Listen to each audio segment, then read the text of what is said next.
ఓం శ్రీ గణేశాయ నమః. శ్రీమాత్రే నమః. శివాయ గురవే నమః. శ్రీకృష్ణ పరబ్రహ్మణే నమః. శ్రీరామాయ నమః.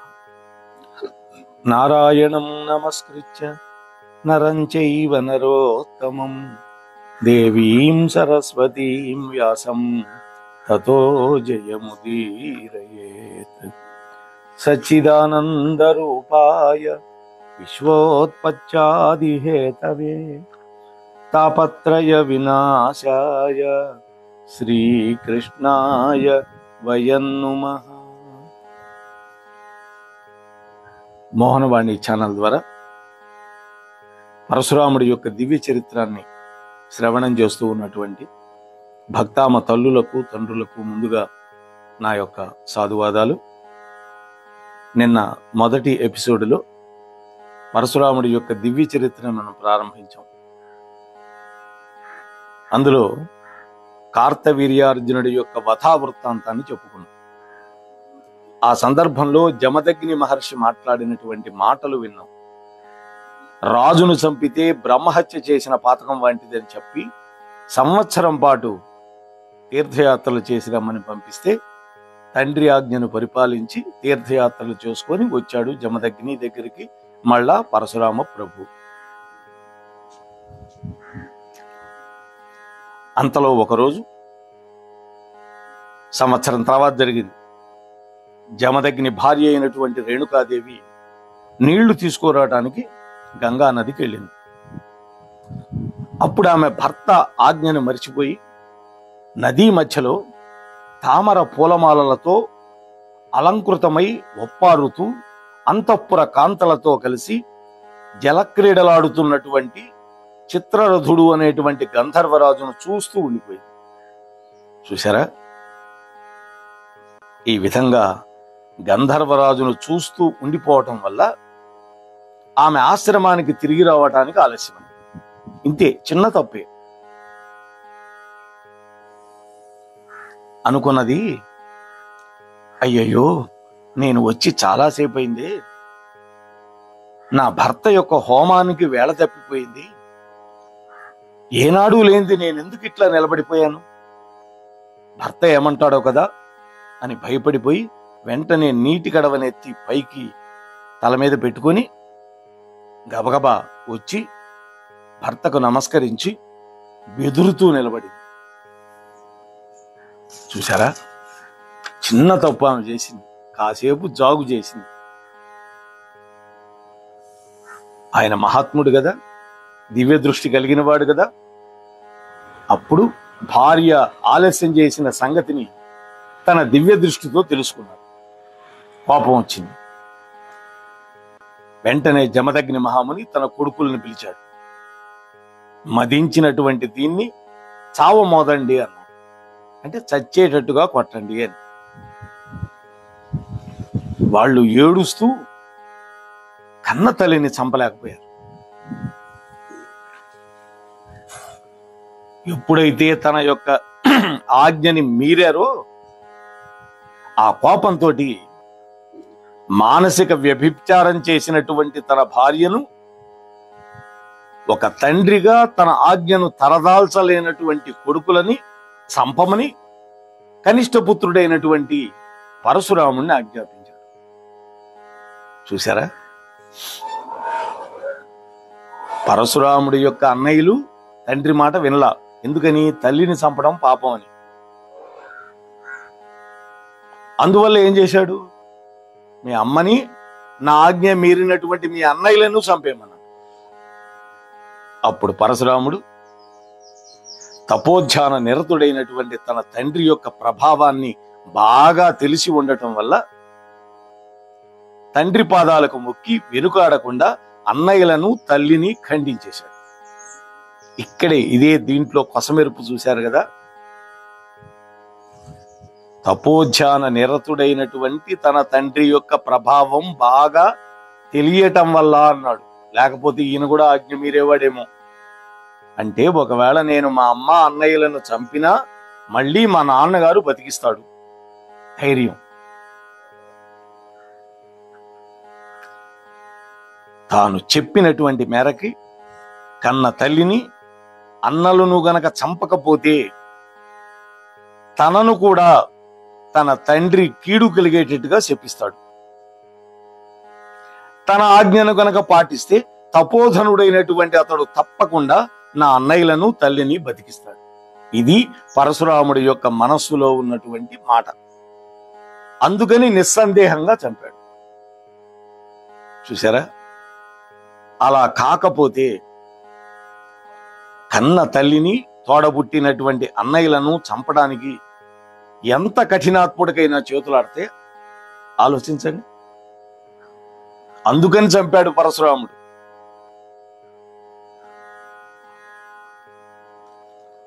ఈ విధంగా తన కడగొట్టు కొడుకైనటువంటి పరశురాముడు తన మాటలకు ఏమాత్రం అడ్డు చెప్పకుండా గండ్రగొడ్డలితోటి తల్లిని తన అన్నయ్యలను వధించినందుకు ఆ జమదగ్ని మనస్సులోనే మెచ్చుకున్నాడు.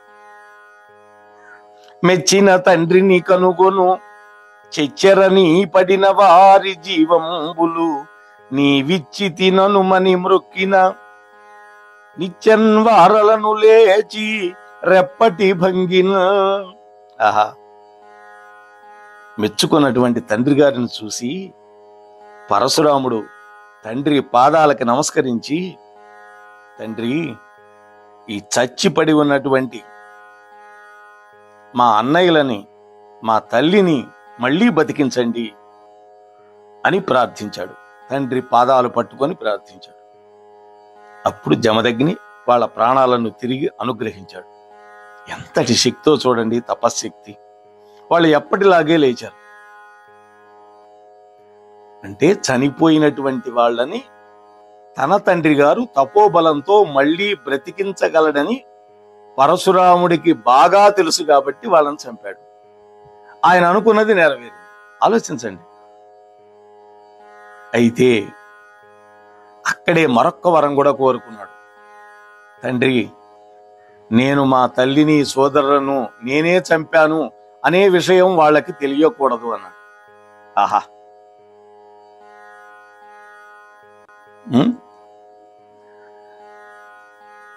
ఇక్కడ మనం ఒక్క విషయం గుర్తుపెట్టుకోవాలి. భూలోకంలో ఇప్పుడు ఏ తండ్రి అయినా సరే ఇదే విధంగా తప్పు చేసిందని తల్లిని సోదరులని చంపమంటే పరశురాముడు చంపినట్టు మనం చంపకూడదు. ఎందుకని? పరశురాముడు తండ్రి జమదగ్నికి ఉన్న తపోశక్తి మనకెక్కడది? పాపం చుట్టుకుంటుంది. అందుకని చంపకూడదు. ఇది గుర్తుపెట్టుకోవాలి.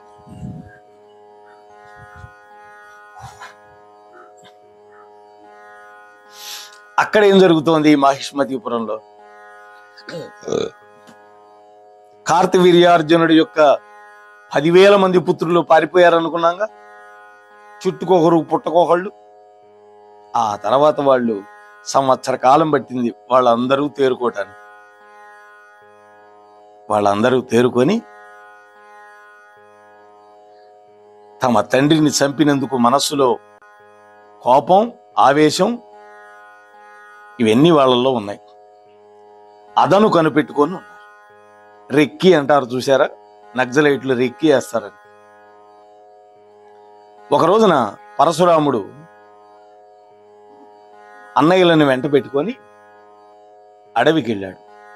సమిధలు, దర్భలు, పండ్లు, దుంపలు తీసుకురావటానికి. వాళ్ళు రోజు చూస్తున్నారు ఏ రోజు వీళ్ళు వెళ్తారా, ఏ సమయంలో వెళ్తారా అని. ఈ కార్తవీర్యార్జునుడి యొక్క 10,000 మంది కొడుకులు అంటే రహస్యంగా కొంతమంది గూఢచారులను నియమించుకున్నారు. వాళ్ళు ఇచ్చినటువంటి సమాచారం మేరకి వచ్చేశారు. పగ తీర్చుకోవడానికి ఇదే తగిన సమయం అనుకున్నారు. యజ్ఞశాలలో సర్వేశ్వరుణ్ణి ఆత్మలో ప్రతిష్ఠించుకొని ధ్యాన సమాధిలో ఉన్నటువంటి జమదగ్నిని కదలనీయకుండా కొంతమంది పట్టుకున్నారు. పరశురాముడి యొక్క తల్లి రేణుక అడ్డం వచ్చింది. తన భర్తకి ప్రాణభిక్ష పెట్టమని ఎంతో మొత్తుకున్నది. అయినా కూడా పరమ క్రూరులైనటువంటి వాళ్ళు ఆమె ప్రార్థనను ఏమాత్రం లెక్క చేయకుండా ఆమెను తోషవతల బారేసి జమదగ్ని యొక్క శిరస్సు నరికి పారేశారు. చంపేసి వెళ్ళిపోయారు. ఇంకా ఏం చేశారు? ఆ సమయంలో ఏం జరిగింది? జనకును చంపిన వైరమే మరక రాజన్యాత్మజుల్ నేడు మీ జనకును చంపిరి రామ రామ రిపులన్ శాసింతురమ్మంచు అమ్మునిపై వ్రాలి లతాంగి మోదికొని ముయ్యేడు మరుల్ రయంబున రాముండరు దించి ఎన్ని కొన నా పూర్ణాపదక్రాంతయై. ఆ సమయంలో ఆ తల్లి ఏం చేసిందో చెప్తున్నాడు ఇక్కడ. ఓ రామా, ఓ రామా, తమ తండ్రిని చంపారనేటువంటి పగ మనస్సులో ఉంచుకొని ఇప్పుడు ఆ కార్తవీర్యార్జునుడి యొక్క పుత్రులు మీ తండ్రిని చంపేశారు. శత్రువులను శిక్షించడానికి వేగంగా రావయ్యా నువ్వు అంటూ భర్త మీద పడి ఆపదకు చిక్కినటువంటి రేణుక పరశురాముడు వచ్చి లెక్క పెట్టుకునేటట్లుగా 21 సార్లు ఆక్రోశిస్తూ గుండెలు బాదుకుంది. ఒక పతివ్రత ఆమె తల్లి గుండెలు బాదుకుంటే ఎంత ఘోరం జరుగుతుందో ఇప్పుడు మీరు తర్వాత చూస్తారు. అప్పుడు జమదగ్ని కుమారులు దూరంలో ఉన్నప్పటికీ ఆ తల్లి యొక్క ఆర్తనాదాలు వినపడ్డాయి. ఆశ్రమానికి పరుగు పరుగున వచ్చారు. తండ్రి వధించబడి ఉండటం చూసి దుఃఖార్తులైపోయి, తండ్రి, కొడుకులు తోడు లేకుండా నీవు గడప దాటి ఎరగవే, అలాంటి నీకు ఈ దిక్కుమాలినటువంటి రాజకుమారుల చేత శిరస్సు ఖండింపబడి ఒంటరిగా స్వర్గానికి వెళ్ళటానికి ఏ విధంగా కాళ్ళాడుతున్నాయి అని ఏడుస్తూ ఉన్నారు. అలా దుఃఖిస్తున్నటువంటి తన అన్నయ్యలను చూసి పరశురాముడు అంటున్నాడు, ఏడువనేల తండ్రి తనువేమరకుండుటు తోడులారా నే సూడొగి తీర్తునంచు పరసజ్జుతి భీముడు రాముడు క్రుడైయోడక అర్జునాత్మభవులున్న పురంబునకేగి వారు కోదాడగ పట్టి చంపే వడినర్జున జాతుల బ్రహ్మగాతులను. ఓ అన్నయ్యలారా, మీరెందుకని దుఃఖపడుతున్నారు? మన తండ్రి గారి కళేబరాన్ని జాగ్రత్తగా చూస్తూ ఉండండి, నేను ఇప్పుడే పగ తీర్చుకొస్తాను అని తండ్రి మృతదేహాన్ని సోదరులకు అప్పగించి భూమి మీద ఉన్నటువంటి శత్రువులందరినీ నశింపజేయాలనేటువంటి నిశ్చయం తీసుకొని పదునైనటువంటి గండ్రగొడ్డలు ధరించి భుజాన అరివీర భయంకరుడైనటువంటి పరశురాముడు జంకు గొంకు లేకుండా ముందుగా మాహిష్పతిపురానికి వెళ్ళాడు. బ్రహ్మహత్యా పాతకులైనటువంటి ఆ కార్త వీర్యార్జునుడి యొక్క పుత్రులు ఏడుస్తూ పెడబొబ్బలు పెడుతున్నా కూడా లెక్క చేయకుండా వాళ్ళందరినీ నరికి నరికి నరికి మట్టు పెట్టాడు. ఇది పగ అంటే. బ్రాహ్మణుడి యొక్క పగ మామూలుది కాదు. అందుకనే బ్రాహ్మణుడి జోలికి ఎవడు వెళ్ళకూడదు. ఓ రాజా, వింటున్నావా? పరీక్షను మహారాజుతో మాట్లాడుతున్నాడు సుఖబ్రహ్మ. బ్రాహ్మణ శత్రువుల యొక్క గుండెలు అదిరేటట్టుగా ఆ పరశురాముడు యుద్ధంలో రక్తపు నదులు వరదలై పారేటట్టుగా శత్రువుల యొక్క తలకాయలను నరికి కొండలుగా పోగులు పెట్టాడు. ఇంకా అంతటితో ఊరుకోలేదు.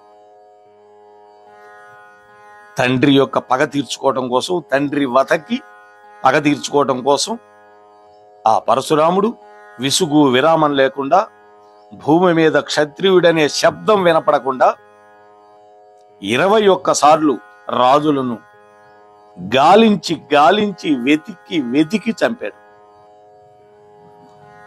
తండ్రి పగ తీర్చలేని కొడుకు కొడుకేనా? ఇది పరశురాముడి మాట. ఆ తరువాత పరశురాముడు శమంత పంచకం అనేటువంటి ప్రదేశంలో, ఇది కురుక్షేత్ర ప్రాంతంలో ఉంది ఇప్పటికీ, ఈ రాజుల యొక్క రక్తాలతోటి 9 మడుగులు నిర్మాణం చేశాడు. తండ్రి తలను తెచ్చి మృతదేహంతో చేర్చి దర్భల యొక్క ఆసనం మీద పరుగోకు పెట్టి, తానే సర్వదేవమయుడైనటువంటి దేవుడు కావడం వల్ల పరశురాముడు తన్ను గురించే యాగం చేశాడు. యజ్ఞ పురుషుడు ఆయనే, యజ్ఞభర్త, యజ్ఞభోక్త అన్ని విష్ణుమూర్తియే కదా. విష్ణుమూర్తి అవతారమే కదా ఆయన. యజ్ఞం పూర్తయిన తర్వాత పరశురాముడు హోతకి తూర్పు దిక్కునిచ్చేశాడు. అధ్వర్యం వహించినటువంటి బ్రహ్మకి దక్షిణ భూభాగాన్ని ఇచ్చాడు. అధ్వర్వుడికి పడమడ దిక్కునిచ్చేశాడు. ఉద్గాతకి ఉత్తర దిక్కునిచ్చాడు. మిగిలినటువంటి ఋత్విజులందరికీ కూడా మిగిలినటువంటి దిక్కులు పంచాడు. 4 మూలలు ఉన్నాయి కదా, అంటే ఈశాన్యం, ఆగ్నేయం, వాయువ్యం, నైరుతి. ఈ మూలలకి కశ్యపుడికి మధ్యప్రదేశాన్ని ఇచ్చాడు. ఉపద్రష్టకి ఆర్యావర్తాన్ని ఇచ్చాడు. యజ్ఞంలో పాల్గొన్న సదస్యులకి మిగిలినటువంటి దిక్కులు దక్షిణగా ఇచ్చాడు.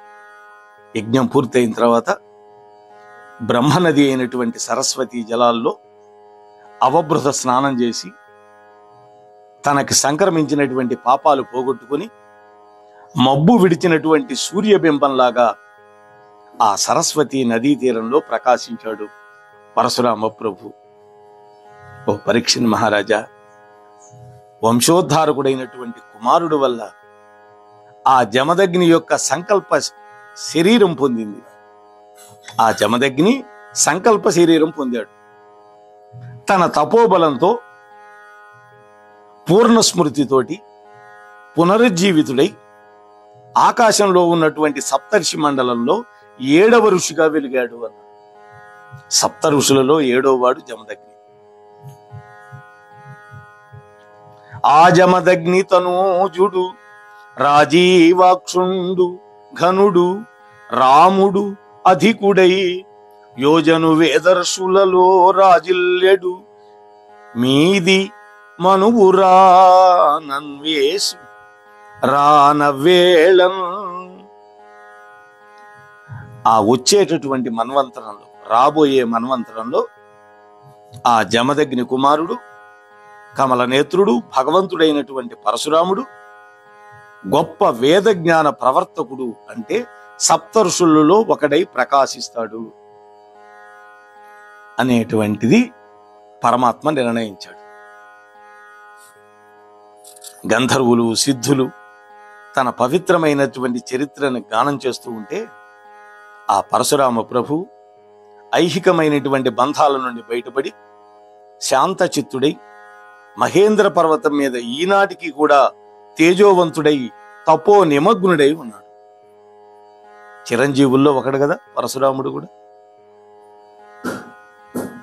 ఓ పరీక్షిత్ మహారాజా, పరమాత్ముడు, పరమనియామకుడు శ్రీహరి ఈ విధంగా భృగువంశంలో పుట్టి లోక భారం తొలగేటట్టుగా పగబట్టి రాజులని 21 సార్లు యుద్ధాల్లో వధించాడు.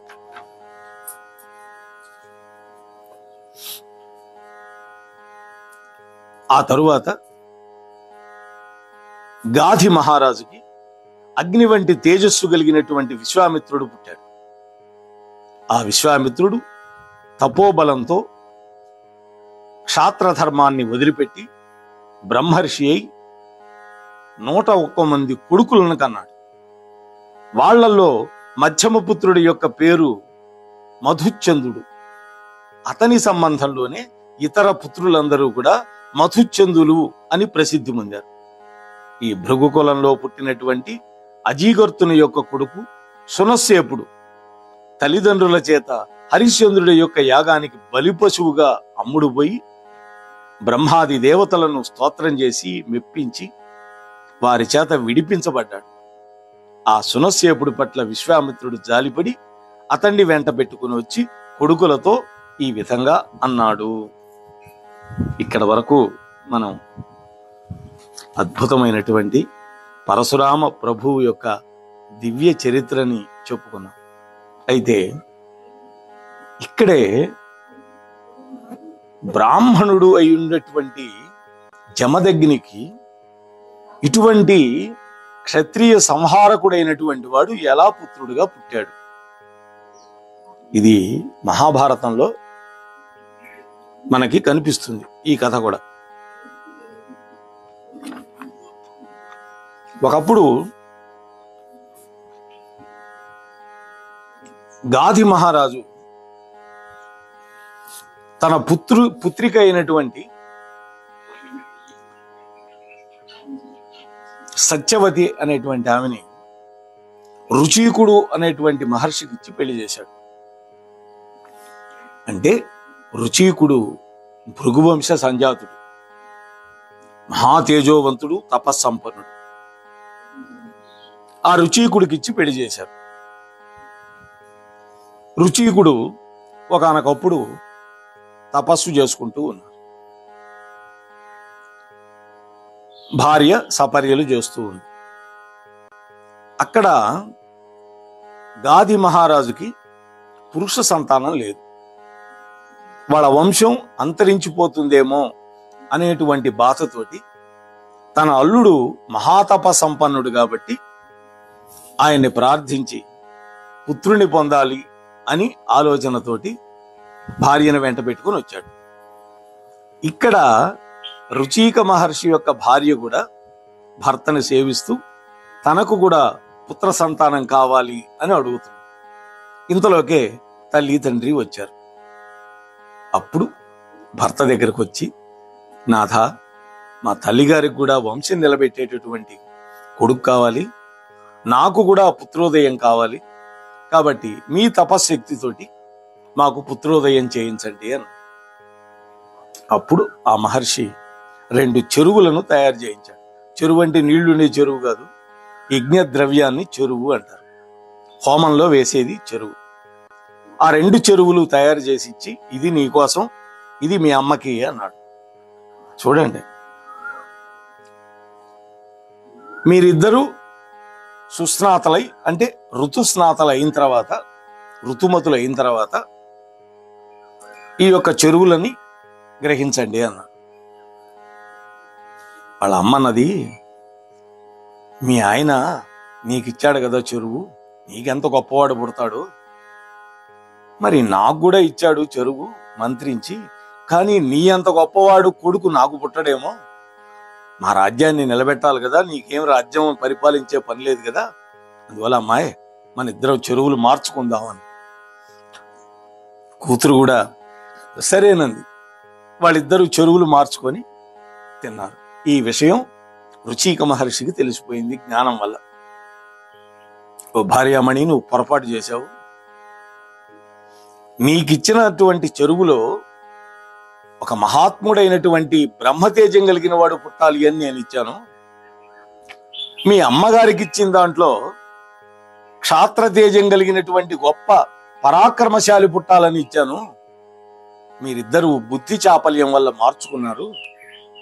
అందువల్ల నీకు పుట్టబోయేటటువంటి కొడుకు పరమ దుర్మార్గుడు అవుతాడు, క్షత్రియుల్ని నాశనం చేసేవాడు అవుతాడు. మీ అమ్మకు పుట్టబోయేవాడు పరమ సాత్వికుడు అవుతాడు, బ్రహ్మజ్ఞాని అవుతాడు అనేసరికి కాళ్ల మీద పడి, నాథా, పొరపాటు చేశాను, క్షమించండి. నా కడుపున అటువంటి క్షాత్ర తేజో సంభవుడు పుట్టడం నాకు ఇష్టం లేదు.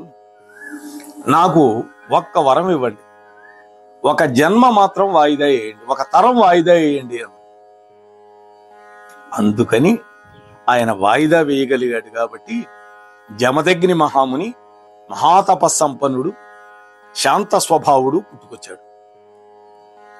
ఆ తర్వాత జమదగ్నికి రేణుకకి పరశురాముడు పుట్టాడు. అంటే వాయిదా పడ్డాడు కదా, మనవుడుగా పుట్టుకొచ్చాడు. చూసారా, ఇక్కడేమైంది? బ్రహ్మతేజం కలిగిన వాడు పుట్టాడు విశ్వామిత్రుడు. మొదటిలో క్షత్రియుడుగా ఉన్నా కూడా ఆయన మనసులో క్షత్రియత్వం కంటే కూడా బ్రాహ్మణత్వమే ఎక్కువ మొగ్గు చూపిస్తున్నది, వరం వల్ల, ఆ చెరువు వల్ల. అందువల్ల వశిష్ఠ మహర్షితోటి తగువ పెట్టుకొని తపస్సు చేసి 4 దిక్కులకు వెళ్ళి శ్రీమద్ రామాయణంలో విశ్వామిత్ర మహర్షి యొక్క చరిత్ర అంతా చెప్తాడు బాలకాండలో. ఎవరు? అహల్యాపుత్రుడైనటువంటి శతానంద మహర్షి.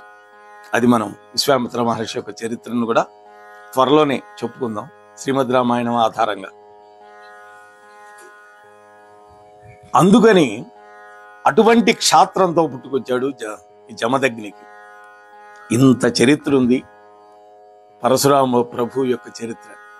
అంతేకాదు శ్రీమద్ రామాయణంలో సీతా కళ్యాణం అయిన తర్వాత అయోధ్య నగరానికి వెళుతుంటే ఎదురైనాడు పరశురాముడు. వైష్ణవ ధనస్సు పట్టుకొని వచ్చాడు. రాముణ్ణి నిలదీశాడు. నువ్వేదో గొప్ప పరాక్రమం చూపించి శివధనుస్సును విరగొట్టావుట, ఇదిగో వైష్ణవ ధనుస్సును ఎక్కుపెట్టి చూద్దాం అన్నాడు. ఎక్కుపెట్టాడు. ఓ మహర్షి, క్షత్రియుడు ధనస్సు ఎక్కుపెట్టిన తర్వాత బాణాన్ని సంధించాలి.